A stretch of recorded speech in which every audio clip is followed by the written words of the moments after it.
Hi everyone, मेरे channel IGNOU learner में आप सभी का स्वागत है। दोस्तों, मैं फिर से आप सभी के सामने BHDC 134 का एक बहुत ही मोस्ट इम्पॉर्टेंट प्रश्न आप सभी के सामने लेकर आया हूं। और यह एक ऐसा प्रश्न है जो हर बार एग्ज़ाम में पूछा जाता है और इस बार भी एग्ज़ाम में इस प्रश्न के आने की संभावनाएं 100 में 110% है। सो आप सभी से हम्बल रिक्वेस्ट है कि आप एग्ज़ाम में जाने से पहले एक दफ़ा इस प्रश्न का आंसर आप ज़रूर पढ़ के जाइए। ओके, सो स्टार्ट करने से पहले आप सभी से रिक्वेस्ट है कि अगर आपने मेरे चैनल को अब तक सब्सक्राइब नहीं किया है तो सबसे पहले सब्सक्राइब कर लीजिए, क्योंकि इस चैनल पे आपके सभी सब्जेक्ट के इंपॉर्टेंट क्वेश्चंस के वीडियो आपको एग्ज़ाम के पहले जो है देखने को मिलेगा। तो बेहतर ये होगा कि आप इस चैनल से जुड़े, क्योंकि इन फ्यूचर जो है काफ़ी ज़्यादा हेल्प मिलने वाला है। तो प्रश्न एग्ज़ाम में आता है कि हिंदी गद्य के विकास के कारणों का विस्तृत वर्णन कीजिए, यानी कि हिंदी गद्य का विकास किन किन कारणों से हुआ। ओके, आखिर कौन कौन से ऐसे कारण थे जिसके कारण हिंदी गद्य का विकास हुआ। तो सबसे पहले आपको आंसर के अंतर्गत लिखना है कि देश के स्वतंत्रता होने से पहले हमारा देश भारतवर्ष अंग्रेज़ों का गुलाम था। आप सभी जानते हैं कि देश की स्वतंत्रता होने से पहले हमारा देश जो है भारतवर्ष वह अंग्रेज़ों का गुलाम था और अंग्रेज़ी साम्राज्य की स्थापना के फलस्वरूप हमारे देश में विभिन्न प्रकार का परिवर्तन हुआ, जिनमें से बदलती हुई समय के अनुसार हिंदी गद्य के विकास में भी कुछ परिवर्तन आया। समझ गए। अब आपको पैराग्राफ चेंज करके लिखना है कि हिंदी गद्य के विकास के निम्नलिखित कारणों को हम निम्नलिखित संदर्भ में व्याख्या कर सकते हैं, जो इस प्रकार है। यहाँ पे मैं आपको थोड़ा सा डिस्टर्ब करना चाहूँगा। मैं आप सभी को बता दूँ कि इस तरह के प्रश्न को जो है थोड़ा सा पॉइंट वाइज लिखिए, क्योंकि पॉइंट वाइज लिखेंगे तो एग्जामिनर जो है आपको अच्छा मार्क्स देगा। तो मैं जिस तरह से पॉइंट वाइज सीरियल वाइज जो है पॉइंट करके लिखता हूँ, वैसे ही आपको एग्ज़ाम में लिखना है। तो सबसे पहला हेडिंग देंगे नवीन आविष्कार हिंदी गद्य के विकास में। इस हेडिंग के अंतर्गत आपको लिखना है कि हिंदी गद्य के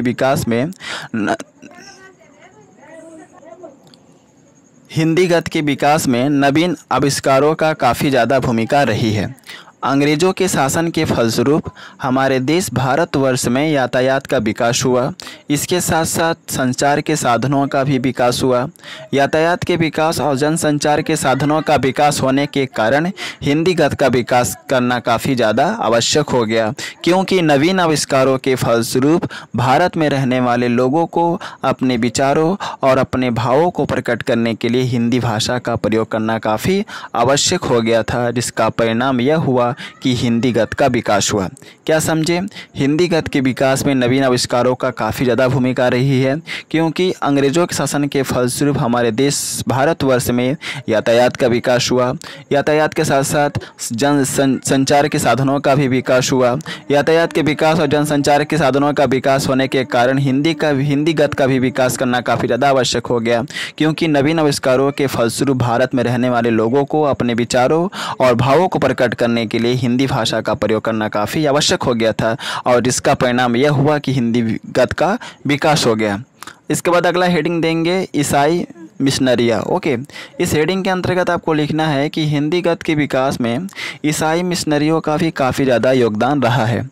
अंग्रेजी शासन के फलस्वरूप ईसाई धर्म के प्रचारकों ने अपने धर्म का प्रचार करने के लिए हिंदी भाषा को चुना, क्योंकि हिंदी ही उस समय की आम बोलचाल की भाषा थी और जन सामान्य की भाषा थी। इसलिए ईसाई धर्म के प्रचारकों ने अपना धर्म का प्रचार करने के लिए हिंदी भाषा का प्रयोग किया, जिसके साथ साथ हिंदी गद्य का विकास हुआ।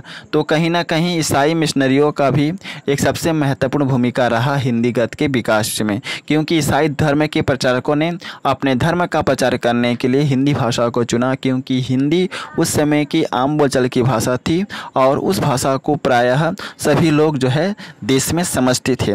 इसलिए हिंदी गद्य के विकास में तेजी आई। समझ गए। अगला हेडिंग है शिक्षा का विस्तार। इस हेडिंग के अंतर्गत आपको लिखना है कि शिक्षा का प्रसार भी हिंदी गद्य के विकास में एक महत्वपूर्ण भूमिका निभाया। अंग्रेज़ों के शासन के फलस्वरूप भारत में संस्कृत और फारसी भाषा में शिक्षाएं दी जाती थी, जिसके फलस्वरूप भारत के जन सामान्य लोगों को उन्हें शिक्षाएं नहीं मिलती थी और वे शिक्षा से वंचित हो जाते थे। क्योंकि वे फारसी और संस्कृत भाषा तो जानते ही नहीं थे। इसलिए भारतवर्ष में शिक्षा का विकास हो सके, इसलिए हिंदी भाषा को शिक्षा के क्षेत्र में जोड़ दिया गया। इसके कुछ समय के बाद हिंदी गद्य के विकास में निरंतरता बढ़ती गई। कहने का मतलब यह है कि कहीं ना कहीं शिक्षा का प्रसार होने से हिंदी गद्य के विकास में योगदान, हिंदी गद्य के विकास में जो है एक तीव्रता है। क्योंकि अंग्रेज़ों के शासन के फलस्वरूप भारत में संस्कृत भाषा थी, फारसी भाषा थी, उसमें जो है शिक्षाएं दी जाती थी, और जो व्यक्ति हिंदी जानते थे उनको शिक्षाएं नहीं दी जाती थी, क्योंकि शिक्षाएं तो मुख्य रूप से संस्कृत और फारसी भाषा में दी जाती थी। इसलिए देश में जो है शिक्षा का विस्तार हो सके, सभी लोगों को शिक्षा मिल सके, इसलिए जो है हिंदी भाषा को जो है शिक्षा से जोड़ दिया गया। और आगे चल कर जो है एक समय ऐसा आया कि हिंदी गद्य का विकास में काफ़ी तीव्रता जो है आ गई। आई थिंक आप लोगों को समझ में आ रहा है। नहीं समझ में आएगा तो आप कमेंट सेक्शन के जरिए जो है मुझे बताइएगा। अगला हेडिंग है पत्र पत्रिकाओं का प्रकाशन। इस हेडिंग के अंतर्गत आपको लिखना है कि पत्र पत्रिकाओं का प्रकाशन भी हिंदी गद्य के विकास में अपना एक महत्वपूर्ण योगदान दिया। प्राचीन भारत के पत्र पत्रिकाओं में अंग्रेजी फारसी भाषा के अलावा हिंदी भाषा में भी पत्र पत्रिकाएं प्रकाशित हो रही थी, क्योंकि हिंदी भाषा ही एक ऐसी भाषा थी जिसके द्वारा जन सामान्य को कोई भी बात आसानी से और सरलतापूर्वक समझाया जा सकता था। उस समय ऐसी बहुत सी पत्रिकाएं प्रकाशित होती थी जिनमें केवल हिंदी भाषा का ही प्रयोग होता था। अतः हम कह सकते हैं कि हिंदी गद्य के विकास में पत्र पत्रिकाओं का भी एक महत्वपूर्ण योगदान रहा। अगला हेडिंग देंगे समाज सुधार आंदोलन।